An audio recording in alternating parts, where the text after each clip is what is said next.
Hi friends, அழகே அழகு இனி வரப்போகிற எபிசோட்ஸ்க்கான ப்ரோமோ தான் இந்த வீடியோவில் பார்க்க போகிறோம்.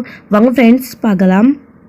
ஏற்கனவே எல்லாருமா சேர்ந்து சுரேஷோட வேலை விஷயத்தில் மதிக்கிட்ட பேசி பார்த்துட்டாங்க. ஆனால் மதி யார் என்ன சொன்னாலையும் மாறுற மாதிரி கிடையாது. என்னோட முடிவில் நான் உறுதியாக இருப்பேன், நான் யாருக்கும் வாக்கு கொடுக்கல அப்படின்னு சொல்லிட்டாங்க. ஸோ சுரேஷோட நிலைமையை நினச்சி பாக்கியராஜ்லேருந்து வீட்டில் குடும்பத்தில் அத்தனை பேருமே வருத்தப்பட தான் செய்கிறாங்க. ஆனால் மதி மேலே எந்த தப்புமே இல்லையே. சுரேஷும் சில வம்புகள் அவருடைய மாமா கூட சேர்ந்துட்டு பண்ணிட்டு இருக்கான்ல, அப்போ நாம் என்னங்க இந்த விஷயத்தில் பண்ண முடியும் அப்படின்னு சொல்லிட்டு பாக்கியராஜ் இதை பற்றி மனசை விட்டு மலர்கிட்ட பேசும்போது கூட மலரும் அப்படி தான் சொல்கிறாங்க. இதுக்கப்புறம் அவங்களும் எந்த எதுவுமே அந்த பொண்ணையும் சொல்ல முடியாது, அவங்கக்கிட்ட போய் நாமளும் பேசி பார்க்க முடியாது. அப்பா அம்மா பேசினதுக்கே மதி கொஞ்சம் கூட மசியவே இல்லை, இதில் நாம் போய் பேசினோன்னா அவ்வளோதான் அப்படின்னு சொல்லிட்டு பாக்கியராஜ் எதுவுமே பேசுறது கிடையாது. ஸோ இன்னொரு சைடு சுரேஷ் வேலை போன கவலையில் ரொம்பவே டென்ஷனாக இருக்காங்க. அன்றைக்கி நைட்டு வழக்கம் போல் போயிட்டு எல்லோரும் தூங்க ஆரம்பிச்சிடுறாங்க. சுரேஷ் ரூமில் தூங்க போகிறாங்க. மதியம் ஒரு சைடு தூங்கிட்டு இருக்கப்போ அவரும் ஒரு சைடு படுத்து தூங்கிடுறாங்க. அவருக்கு ரொம்ப நேரம் தூக்கமே வர்றது கிடையாது. அதுக்கப்புறம் கொஞ்சம் நேரம் கழித்து தூங்கவும் செஞ்சிடுறாங்க. ஸோ மறுநாள் காலையில் வழக்கம் போல் எழுந்திரிச்சு ஸோ மதி எந்திரிக்கிறாங்க. இது ஆச்சரியமாக இருக்குது இவங்களுடைய அத்தைக்கு. என்ன இது, எப்படியோ வந்த 2 நாள் எப்படியோ இருந்தா, ஆனால் இன்றைக்கி பரவாயில்ல, ஏதோ எந்திரிச்சிட்டா போல இருக்கே அப்படின்னு சொல்லிட்டு இருக்கும்போது மலர் இன்னொரு சைடு எழுந்திரிச்சு குளிச்சு காஃபி போட ஸ்டார்ட் பண்ணிட்டாங்க. வெளியே வாசல் ஆல்ரெடி கோலெல்லாம் போட்டிருக்கு. அப்போது மதி வெளியில் வந்து பார்க்குறாங்க, ஏதாச்சும் பண்ணலாம் அப்படின்னு குளிச்சுட்டு ஸோ ஃப்ரெஷ்ஷப் ஆகிட்டு வெளியில் வரும்போது அவங்க போட்டுட்ருக்கிற ட்ரெஸ்ஸை பார்த்து ஸோ இங்கே ரொம்பவே அதிர்ச்சி ஆகுறாங்க அவங்களுடைய அத்தை. என்னடி இது அப்படின்னு, ஒன்றும் இல்லை அத்தை அப்படின்னு சொல்லவும், இல்லை என்ன இது ட்ரெஸ்ஸு மதி என்ன ட்ரெஸ்ஸுன்னு ஒன்று தான் கேட்குறேன். மலர் எப்படி ட்ரெஸ் போட்டிருக்கா பார்த்தியா, என்ன நீயும் அப்படி இருக்கணும்ல, வெளியே போகும்போது சாரீ கட்டணும், வீட்டுக்குள்ளே இருக்கிறப்போ அடக்க ஒடுக்கமாக சுடிதார் போடணும், இல்லைன்னா புடவை கட்டணும். அது என்ன அதை விட்டுட்டு பேண்ட்டு டாப்பு எதோ போட்டுட்ருக்கே அப்படின்னமோ, நீங்கள் தானே இப்போ பேண்ட்டு டாப்புன்னு சொன்னீங்க, அப்புறம் என்ன எதோன்னு சொல்கிறீங்க அப்படின்னு சொல்லவும் மதிக்கிட்ட பேசி யாராலையும் ஜெயிக்க முடியலை. அவங்க கேட்குற கேள்விக்கு யாராலையும் பதில் சொல்லவும் முடியலை. ஏதாச்சும் ஒன்று பேசி அவங்களோட வாயை அடைச்சிடுறாங்க. இது வரைக்கும் மலரை ஏமாற்றிட்டு இருந்த மாதிரியெல்லாம் கண்டிப்பாக மதியை ஏமாற்ற முடியாது. ஸோ அவங்களாம் தேடி ஒன்றும் பொண்ணு கட்டிட்டும் வரலை. ஸோ அப்படி இருந்தால் கூட ஏதாச்சும் மதியை கேட்க வாய்ப்பு இருக்குது. ஆனால் தான் தேடி வந்த பொண்ணு மாதிரி ஸோ தங்கராஜ் தான் எப்படியாச்சும் சுரேஷோட பிரச்சனையை தீர்த்து வைக்கணும் அப்படின்னு பிரச்சனையை வீடு தேடி கூட்டிகிட்டு வந்திருக்காரு. அப்படி இருக்கிறப்போ எப்படி மதி எல்லாருக்கும் அடங்குவாங்க?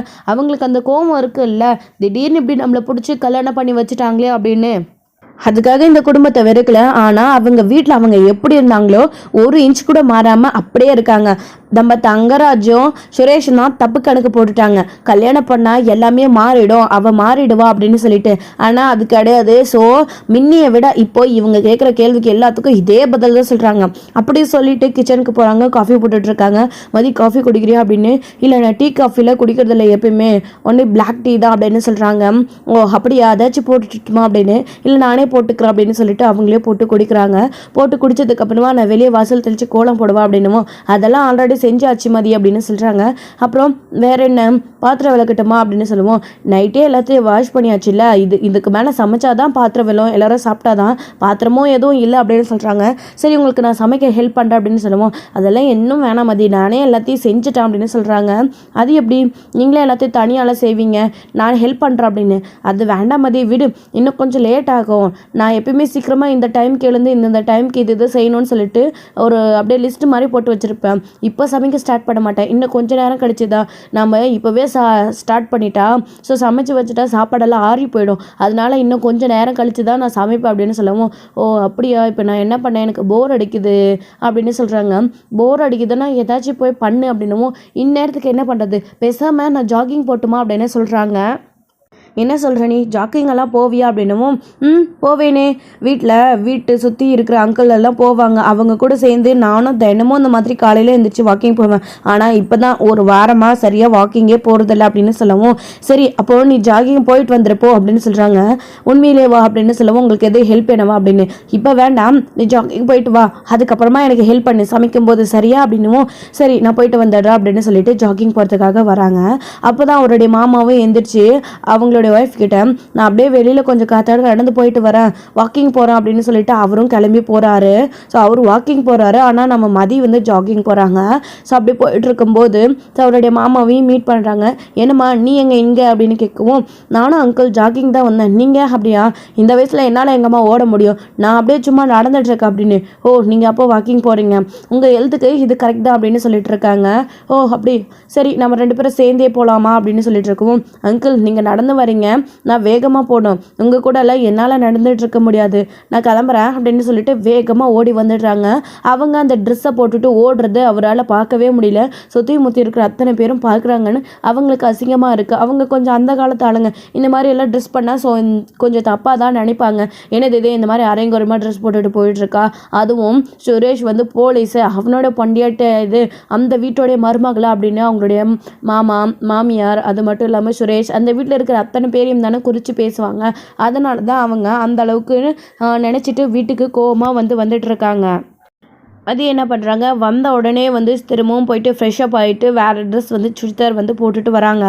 அப்படி போட்டுட்டு வரத்துக்கு முன்னாடியே வந்து அவர் வந்த உடனே 1 நிமிஷம் அப்படின்னு மதியம் நிற்க சொல்கிறாங்க. என்ன அப்படின்னு சொல்லிட்டு கேட்கும்போது, இங்கே பாரு தெருவில் அத்தனை பேருமே பார்க்குறாங்க, இவ அப்படியே ஓடி வரா, என்ன நினச்சிட்டு இருக்கா அவள் மனசில், இங்கே பாரு இந்த வீட்டுக்குன்னு ஒரு நடமடம் பழக்கம் வழக்கம் எல்லாம் இருக்குன்னு நான் ஆல்ரெடி சொல்லியாச்சு, இங்கே பாரு இனிமேல் இந்த மாதிரி ட்ரெஸ்லாம் இனிமேல் அவங்க போடக்கூடாது, ஒழுங்காக வேறு ட்ரெஸ்ஸை மாற்ற சொல்லு அப்படின்னு சொல்லிட்டு சொல்கிறாங்க. நான் இப்போ போயிட்டு ஃப்ரெஷ்அப் ஆகிட்டு மாற்ற தான் போகிறேன் அங்கிள் அப்படின்னு. இங்கே பாருமா ஜாகிங் போகும்போதும் நீ அதே ட்ரெஸ்ஸில் போ அப்படின்னு சொல்லவும், அது எப்படி போக முடியும், வாக்கிங் போகும்போது இந்த ட்ரெஸ்ஸில் போனால் தானே கம்ஃபர்டபுளாக இருக்கும் அப்படின்னு சொல்லிட்டு மதி எது சொன்னாலும் எடுத்து பேசுகிறாங்க. நீ என்னம்மா எது சொன்னாலும் கேட்டுக்கக்கூடாதுன்ற முடிவிலேயே இருக்கியா, உனக்கு ஒரு விஷயம் புரியுதா இல்லையா, நாங்கள் இப்படி பண்ணுறதுனால குடும்பத்துக்கு தான் அசிங்கம்னு சொல்லிட்டு சொல்கிறோம், ஆனால் நீ அதை கொஞ்சம் கூட புரிஞ்சிக்கவே மாட்டேன்ற அப்படின்னு சொல்லிட்டு அவங்களோட அத்தை சொல்லவும், நான் இப்படி தான் இருப்பேன், ஏன் விருப்பப்படி தான் நான் இருப்பேன், ஜாகிங் போகிறது ஒன்றும் தப்பு கிடையாது, நீங்கள் ஏன் இதை சொல்கிறீங்க அப்படின்னு முகத்தில் அடித்த மாதிரி நேராக பேசிட்டு போயிட்டே இருக்காங்க. மலருக்கு ரொம்ப ரொம்ப அதிர்ச்சியாக இருக்குது. மதி வர வர ரொம்ப ஓவராக பேசுகிறா, என்ன பண்ணுறது, அடுத்து என்ன பூகம்பம் வெடிக்க போதோ தெரியலையே, ஆனால் அவன் நியாயத்தை தானே பேசுகிறா, அவள் அந்த மாதிரி பொண்ணு தானே, அவளுக்கு அவங்க வீட்டில் இதெல்லாம் இருந்து பழக்கமாயிடுச்சு போல இருக்குது, இங்கே வந்த உடனே எல்லாத்தையும் அவளோட மாற்றிக்க முடியாது அப்படின்னு அவங்க ஒரு பக்கம் மனசில் நினச்சிட்டு இருக்கவும், சுரேஷ் இது எல்லாத்தையும் கேட்டுட்டு பயங்கரமாக கோவப்பட்டு அங்கே நின்றுட்டு இருக்காரு. என்னடா இது உன் பொண்டாட்டி இப்படிலாம் பேசிட்டு போகிறா, நீ அவ்வளோ வார்த்தை கூட ஏன் என்னன்னு கேட்க மாட்டியா அப்படின்னு கேட்கவும், இருமா நான் இப்போவே போய் பேசிட்டு வரேன் அப்படின்னு சுரேஷ் வந்து கிளம்புறாரு. உள்ள ரூம்குள்ள மதி அங்கே போய் நின்றுட்டு இருக்கும்போது, ஏய் அப்படின்னு சொல்லிட்டு கதவு லாக் பண்ணிட்டு போய் மதிக்கிட்ட நிற்கிறாங்க. என்ன வேணும் உங்களுக்கு அப்படின்னு மதி கேட்கவும், இங்கே பாரு வீட்டில் யாராச்சும் ஒரு விஷயம் சொன்னால் அது சரின்னு கேட்டுக்கணும், சரி நீ இந்த மாதிரி பண்ண மாட்டேன்னு, ஆனால் அவங்க எது சொன்னாலும் எதிர்த்து பேசுகிற, என்ன பழக்கம் இது, அப்படியெல்லாம் நீ நடந்துக்க கூடாது, எங்கள் அப்பா அம்மா சொன்னால் நீ கேட்கணும், நாளையிலேருந்து ஜாகிங் போகிறன்ற பேரில் இந்த மாதிரி ட்ரெஸ் போட்டுட்டு போகாத, அவ்வளோதான், அவங்களுக்கு பிடிக்கல இல்லை அப்படின்னு சொல்லவும், இதில் என்ன தப்பு இருக்குது, பார்க்குறவங்க கண்ணோட்டத்தில் தான் தப்பு இருக்குது, மனசார எனக்கு தெரியும் நான் எப்படின்னு சொல்லிட்டு, என்ன எது சொன்னாலும் கேட்டுக்கணும்னு சொல்கிறீங்க, நாளைக்கே அவங்க என்ன வேலைக்கு போக வேணாம், இங்கே போக வேணாம், அங்கே போக வேணாம், உன் அம்மா வீட்டுக்கு போக வேணாம் அப்படின்னு சொல்லுவாங்க, நான் அதையும் சரின்னு கேட்டுக்கணுமா, என்னால் முடியாது, நான் இப்படி தான் இருப்பேன், நான் எனக்கு பிடிச்சதை தான் செய்வேன் அப்படின்னு சொல்கிறாங்க. சுரேஷ்க்கு அதையும் மீறி மதிக்கிட்ட பேசவும் முடியல. ஸோ எல்லாருமே சுத்தமாக லாக் ஆகியிருக்காங்க. அவங்க கேட்குற கேள்விக்கு பதில் சொல்ல முடியலை. ஸோ என்னடா இது, நம்ம குடும்பத்தில் கட்டுப்பாடோடு இருந்த குடும்பத்தில் இப்படி ஒரு பொண்ணு வந்து இப்படி எல்லாருமே வசமாக மாட்டிக்கிட்டோமே, அவள் கேட்குற கேள்விக்கு நம்மளால் ஆன்சரும் பண்ண முடியல, அவள் ஈடு கொடுத்தும் நம்மளால் பேசவும் முடியாது அப்படின்ற அளவுக்கு எல்லாருக்குமே வந்து தோண ஆரம்பிச்சிருது. சுரேஷே ஒரு கட்டத்துக்கு மேலே போய் செவத்துலேயே முட்டிக்கிறாரு. அதுக்கப்புறம் மறுபடியும் ஃப்ரெஷ்அப் ஆகிட்டு ஸோ மலருக்கு ஹெல்ப் பண்ணலான்னு சொல்லிட்டு கிச்சனுக்கு போகிறாங்க. போகிறா பாரு, இப்போ மட்டும் அடக்கொடுக்கமாக வீட்டுக்குள்ளே வந்து ட்ரெஸ் பண்ணிக்கிறது, வெளியில் மட்டும் அரை குறையமாக போட்டுட்டு சுற்றுறது அப்படின்னு அவங்களோட அத்தை ஒரு பக்கம் அவருடைய மாமா கிட்டே பேசிகிட்டு இருக்காங்க. அப்போ தான் மலர் வந்து கிச்சனில் காய்கறி கட் பண்ணிட்டு உட்காந்துட்டு இருக்கவும், அப்போது கொஞ்ச நேரத்துலேயே அவங்களோட அத்தையும் போயிட்டு அங்கே உட்காந்துக்கிறாங்க. இவங்க 2 பேரும் என்ன தான் பேசிக்கிறாங்க, இவன் மனமாட்டத்துக்கு என்ன காரணம் அப்படின்னு தெரிஞ்சுக்கலான்னு அப்போ வந்து மலர் கேட்கவும் செய்கிறாங்க. ஏன் மதி நீ அத்தை மாமா கிட்ட அப்படி பேசுகிற, அவங்க வேண்டான்னு சொன்னால் கேட்டுக்கலாம்ல அப்படின்னு சொன்னவும், என்னக்கா நீங்களும் அவங்கள மாதிரியே இருக்கீங்க, நீங்கள் தான் அவங்க என்ன சொன்னாலும் கேட்பீங்க, ஆனால் நான் அப்படி கிடையாது, எனக்கு பிடிச்சதை நான் செய்கிறேன், இதை செய்யக்கூடாது இதை செய்யணும் அப்படின்னா அதுக்கான காரணத்தை நான் அவங்க கிட்ட சொல்கிறேன்ல, அது அவங்க தான் தானே புரிஞ்சுக்கணும், புரிஞ்சுக்காமல் இருந்தால் நான் என்ன பண்ணுவேன் அப்படின்னு சொல்லிட்டு பேசிகிட்டு இருக்காங்க. கரெக்டாக அவங்க பேசி முடிச்சதுக்கப்புறம் வந்து உட்காடுறாங்க. அப்படி உட்காந்ததுக்கப்புறம் காய்கறியும் வந்து கட் பண்ணேன்னு சொல்லிட்டு ஒருத்தருக்கு ஒருத்தர் கட் பண்ணிகிட்டு இருக்காங்க. அப்போது மதி எனக்கு ஒரு சின்ன ஹெல்ப் பண்ணுறேன் அப்படின்னு கேட்கவும், சொல்லுங்கக்கா அப்படின்னு கேட்குறாங்க. இல்லை எனக்கு முட்டை மட்டும் வேக வச்சிடுறியா அப்படின்னு சொல்லவும், சரி எத்தனை முட்டை அப்படின்னு சொல்கிறாங்க. 10 முட்டை அப்படின்னு சொல்கிறாங்க. 10 முட்டையா, நம்ம வீட்டில் ஆளுங்க அதிகமாக இருக்கிற மாதிரி தெரியுது அப்படின்னு சொல்லிட்டு கணக்கு போட்டு பார்க்குறாங்க. கணக்கு போட்டு பார்த்துட்டு ஒரு ஆளுக்கு வந்து முட்டை கம்மியாகுதேக்கா, இந்த வீட்டில் யாராச்சும் முட்டை சாப்பிட்றது இல்லையா அப்படின்னுமோ, அதெல்லாம் இல்லை எல்லாரும் முட்டை சாப்பிடுவாங்க அப்படின்னு சொல்லிட்டு மலர் வந்து சொல்கிறாங்க. அப்புறம் வேறு யாருக்குக்கா ஒரு முட்டை கம்மியாக சொல்கிறீங்க அப்படின்னு கேட்கவும், எனக்கு வேண்டாம், மற்றவங்க எல்லாருக்கும் வேகவே அப்படின்னு சொல்லுவோம். ஏன்க்கா உங்களுக்கு முட்டை வேண்டாமா அப்படின்னு சொல்கிறாங்க. அப்போ உடனே அவங்களுடைய அத்தை இருந்துக்கிட்டு, வீட்டில் சும்மா இருக்கிறவளுக்கு எதுக்கு முட்டை, அவள் முட்டை சாப்பிட்டே ஆகணுமா, அவள் முட்டை சாப்பிடலைன்னா ஒன்றும் ஆக போகிறதில்ல அப்படின்னு சொல்லவும் மதிக்கு கோவம் வந்துடுது. இந்த வீட்டில் எல்லார விடமும் அதிகமாக வேலை செய்கிறவங்க அவங்க மட்டும்தான். காலையில் எந்திரிச்சதுலேருந்து நைட் தூங்குற வரைக்கும் எவ்வளோ வேலை செய்கிறாங்க தெரியுமா, அதை நானும் பார்த்துக்கிட்டு தான் இருக்கேன். ஏன் இந்த வீட்லேயே எனக்கு முன்னாடியே நீங்கள் எல்லாருமே இருக்கீங்க, அவங்க எவ்வளோ வேலை செய்கிறாங்கன்றது உங்களுக்கு தெரியாதா? அப்படி இருக்கிறப்போ அசால்ட்டாக அவங்க சும்மா தானே இருக்காங்க, அவங்களுக்கு என்ன எதுக்கு முட்டைன்னு கேட்குறீங்க? அவங்க தான் ஆக்சுவலி நம்ம எல்லாரையும் விட 2 முட்டை சேர்த்தியே சாப்பிடணும், அப்போ தானே அவங்களுக்கும் ஸ்ட்ரென்த் கிடைக்கும். காலையிலேருந்து ஈவினிங் வரைக்கும் ஏதோ ரோபோட் மாதிரி சக்கரத்தை கட்டிக்கிட்டு காலில் ஓடிக்கிட்டே இருக்காங்க. நீங்கள் கேட்குற எல்லாத்தையுமே அடுத்த நிமிஷமே டான்னு பண்ணி கொடுக்குறாங்க. இந்த குடும்பத்தில் யாருக்கு என்ன தேவை, எப்பப்போ எது எது வேணுன்றது அவங்க தெரிஞ்சு வச்சுக்கிட்டு அத்தனையுமே ஒருத்தர் கூட குறை இல்லாமல் எல்லாத்தையும் செய்கிறாங்க. நீங்களே சொல்லுங்கள், அவங்க செய்கிறாங்களா இல்லைன்னு சொல்லிட்டு. அப்படி இருக்கிறப்போ அவங்க சும்மா இருக்காங்க, அவங்களுக்கு எதுக்கு முட்டைன்னு கேட்குறதெல்லாம் ஒரு நியாயமா? அவங்களுக்கும் சேர்த்தியே நான் வேக வைக்கிறேன், அதுவும் உங்களுக்கு ஒரு முட்டை எக்ஸ்ட்ராவே நான் சேர்த்து வேக வைக்கிறேன். நீங்கள் தான் நல்லா சாப்பிட்டுட்டு ஹெல்த்தியாக இருக்கணும். எவ்வளோ வெரைட்டி சமைக்கிறீங்க, டீ போடுறீங்க, காஃபி போடுறீங்க, சுடு தண்ணி போடுறீங்க, பாத்திரம் கழுவுறீங்க, துணி துவைக்கிறீங்க, வீடு பெருக்கிறீங்க, சமைக்கிறீங்க, இன்னும் எவ்வளவோ வேலை இருக்குது. துவைச்ச துணியை காய போட்டு மடிக்கிறீங்க, பூஜை ரூம் க்ளீன் பண்ணுறீங்க, குளிக்கிறீங்க, பாப்பாவை ஸ்கூலுக்கு அனுப்புறீங்க, அவளுக்கு ஹோம்ஒர்க் சொல்லிக்கிடணும். ஆனால் உங்கள் வேலையை சொன்னால் கூட வாய் வலிக்கும், அதை விட இன்னும் எக்ஸ்ட்ராவே வேலை செய்கிறீங்க.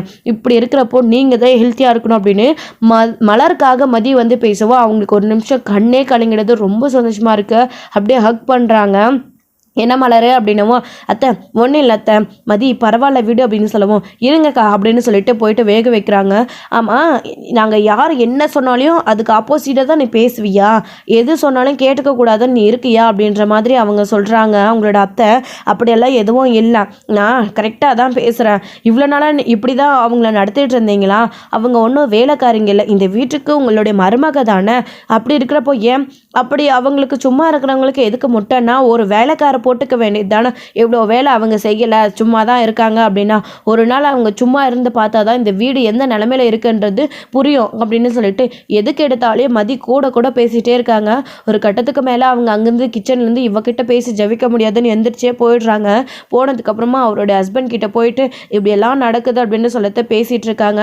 நானும் பார்த்துட்டு தான் இருக்கேன், அவள் வீட்டுக்கு வந்த நாள்லேருந்து எதையுமே கேட்குற மாதிரி தெரியல, நாம் சொல்கிறதுக்கு ஆப்போசிட்டாக தான் செஞ்சிட்ருக்கா அப்படின்னு சொல்லிட்டு அவங்களும் மாற்றி பேசிகிட்டு இருக்கவும், இதுக்கு என்னதாங்க முடிவு அப்படின்னும், பேசாமல் மாப்பிள்ளைக்கு ஃபோனை போடு, மாப்பிள்ளைக்கிட்டே பேசிக்கலாம் அப்படின்னு சொல்லிட்டு அவங்களும் சொல்கிறாங்க. அதுக்கப்புறம் கரெக்டாக வந்து தங்கராஜுக்கு ஃபோன் பண்ணவும், அத்தை இந்நேரத்துக்கு ஃபோன் பண்ணுறாங்க அப்படின்னு சொல்லிட்டு, ஹலோ சொல்லுங்கள் அத்தை அப்படின்னுவோம். மாப்பிள்ளை அப்படின்னு சொல்லுவோம், சொல்லுங்கள் மாமா அப்படி என்ன விஷயம் இந்நேரத்துக்கு கால் பண்ணியிருக்கீங்க அப்படின்னு. எல்லாம் மதிய விஷயமா தான் மாப்பிள்ளை அப்படின்னு சொல்லுவோம். என்ன அத்தை ஏதாச்சும் பிரச்சனையா அப்படின்னு. அவள் என்னதான் பிரச்சனை பண்ணலை மாப்பிள்ளை, எடுத்ததுலேருந்து இந்த வீட்டுக்கு வந்ததுலேருந்து ஆரம்பத்துலேருந்து ஏதாச்சும் ஒரு பிரச்சனையை பண்ணிக்கிட்டே தான் இருக்கா. நாங்கள் யார் என்ன சொன்னாலும் கேட்கவே மாட்டேன்றா, அவள் இஷ்டத்துக்கு தான் எல்லாத்தையும் பண்ணிகிட்ருக்கா. காலையில் ஜாகிங் போகிற, அரைக்குறைய ட்ரெஸ் போட்டுவிட்டு நாங்கள் வீட்டில் ஏதாச்சும் பேசினாலும் எது பேசுகிறா. என்ன மாப்பிள்ள இப்படிப்பட்டவளை போய் சுரேஷுக்கு கல்யாணம் பண்ணி வச்சிட்டிங்களே அப்படின்னு சொல்லிட்டு கேட்கவும், என்னத்தை வாய்ஸ் எல்லாம் ஒரு மாதிரியாக இருக்குது, நான் என்ன சுரேஷ்க்கு வேணும்னே கட்டாயப்படுத்தி கல்யாணம் பண்ணி வச்சேன், சுரேஷ் ஒத்துக்கிட்டு தானே இந்த கல்யாணம் நடந்துச்சு அப்படின்ற மாதிரி தங்கராஜ் சொல்கிறாரு. ஐயோ மாப்பிள்ள இதை நீங்கள் தப்பாக புரிஞ்சுக்கிட்டு கோவப்படாதீங்க, இதுதானே உண்மை, அதுதான் சொல்கிறோம். இப்படி யார் என்னன்னு தெரியாமல் விசாரிக்காமல் டக்குன்னு ஒரு கல்யாணத்தை பண்ணி வச்சதுனால பார்த்தீங்களா அவள் எவ்வளோ வாயாடியாக இருக்கா. இதுவே அப்போ அந்த கல்யாணத்தை நிறுத்திட்டு அதுக்கப்புறம் வந்து பொறுமையாக ஒரு கொஞ்ச நாள் தள்ளி சுரேஷ்க்கு கல்யாணம் பண்ணி வச்சுருந்தா ஒரு நல்ல வாழ்க்கையாச்சும் அமைச்சிருக்கோம். இப்போ பார்த்தீங்களா எப்படி ஆச்சு அப்படின்னு. அதான் இங்கே பாருங்கள், ஒன்று நல்லா புரிஞ்சுக்கோங்க, அவளை கல்யாணம் பண்ணி வச்சா அவள் கல்யாணம் நின்று போனதுக்கு அவ்வளோ தானே ஒரு காரணத்தினோ எந்த இடத்துல தேடி பார்த்தாலும் கண்டிப்பாக பொண்ணும் கிடைக்க போகிறதில்ல. அவள் தான் இருக்காளே, அவளையே கல்யாணம் பண்ணி வச்சுட்டு பேசாமல் சுரேஷோட வேலையை அவ மூலியமாகவே வாங்கிக்கலான்னு நான் பிளான் போட்டு தான் சுரேஷ்க்கு கல்யாணம் பண்ணி வச்சேன். இது ஒன்றும் சுரேஷ்க்கு தெரியாமல் நடக்கலை, எல்லாமே தெரிஞ்சு தான் நடந்துச்சு. அப்படி இருந்து அவள் திமிரா இருக்கவோ போக போக அடங்கிடுவாத்த, நீங்கள் கவலைப்படாதீங்க அப்படின்னு. இல்லாத இல்லது மாப்பிள்ள, எப்படியும் அவள் அடங்குற மாதிரி தெரியல அப்படின்னு சொல்லவும், அப்போது என்ன சொல்லிங்க வர அத்தையன், இப்படி அடங்காத ஒருத்தையை எங்கள் வீட்டுக்கு கல்யாணம் பண்ணி வச்சுட்டீங்க, சுரேஷ்க்கு வேலை கிடைச்ச மாதிரியும் இல்லை, நாங்கள் தான் இங்கே டார்ச்சர் அனுபவிக்கிறோம் அப்படின்னு தானே சொல்ல வரீங்க அத்தை அப்படின்னுமோ, ஐயோ மாப்பிள்ள அப்படி இல்லை அப்படின்னுமோ, அப்படி தான் அத்தை சொல்கிறீங்க, சரி அத்தை இதோட நான் எல்லாத்தையும் முடிச்சுக்கிறேன், உங்கள் பையன் பிள்ளைங்க இருக்காங்களா அவங்களே எல்லாத்தையும் பார்த்துப்பாங்க, நான் பண்ணது தப்பு தான் அத்தை அப்படின்னு சொல்லிட்டு தங்கராஜ் சொல்லவும், ஐயோ இல்லை மாப்பிள்ள அப்படின்னு சொல்லவும் அவங்க டப்புன்னு ஃபோனை கட் பண்ணிடுறாங்க. என்னங்க மாப்பிள்ள ஃபோனை கட் பண்ணிட்டாங்க அப்படின்னு. ஸோ இப்போ மதியனால தங்கராஜுக்கு இந்த ஒரு அவமானம். ஸோ இதோட இந்த எபிசோடு வந்து முடிச்சிருக்காங்க. அடுத்தடுத்த எபிசோடில் என்ன நடக்க போகுது, அடுத்து தங்கராஜ் எப்படி இந்த வீட்டுக்குள்ளே முகம் கொடுத்து வருவார், ஸோ அடுத்து அவங்க என்ன பண்ண போகிறாங்க, சுரேஷ் என்ன பண்ண போகிறாரு அப்படின்றதெல்லாம் வெயிட் பண்ணி நெக்ஸ்ட் வீடியோவில் பார்க்கலாம். Friends thank you. இந்த வீடியோ உங்களுக்கு பிடிச்சிருந்தா லைக் பண்ணுங்கள், ஷேர் பண்ணுங்கள், கமெண்ட் பண்ணுங்கள், மறக்காமல் பெல் ஐக்கானை கிளிக் பண்ணி வச்சுக்கோங்க.